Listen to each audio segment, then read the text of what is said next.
হাই friends, আশা কৰোঁ সকলোৱে ভালে আছে। এই ভিডিঅ'টো কিছুদিন পুৰণি হয়। আমি মাঘৰ 1 তাৰিখৰ দিনাখন আমি নগাঁও মৃত্যুঞ্জয় মন্দিৰ গৈছিলোঁ। এয়া দাদা গাড়ী চলাই আছে, বৌ আছে, বাইদেউ আছে, মই আছোঁ, ভতিজী টিকলিজনী আছে আৰু গোটেইকেইটা এনেকৈ আমি গৈ আছিলোঁ।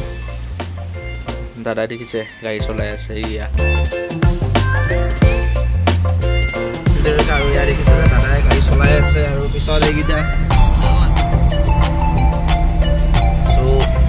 আমি এতিয়া গৈ আছোঁ। আৰু এইজন টিকলিজনী দেখিছে, তাই টোপনিত ব্যস্ত বৰ্তমান। সেয়া দেখিছে টোপনি।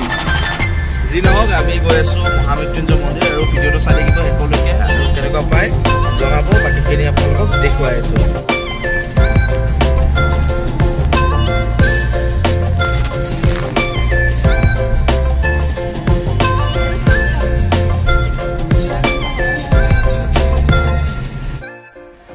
আৰু এয়া আহি পালোঁ মহামৃত্যুঞ্জয় মন্দিৰ আৰু ইয়াতে আমি পৰিয়াত দিলোঁ। পৰিয়াত দি মন্দিৰত গ'লোঁ আৰু গৈ আৰম্ভ হৈ গ'ল দাদা আৰু মোৰ ৰীল বনোৱা কাম।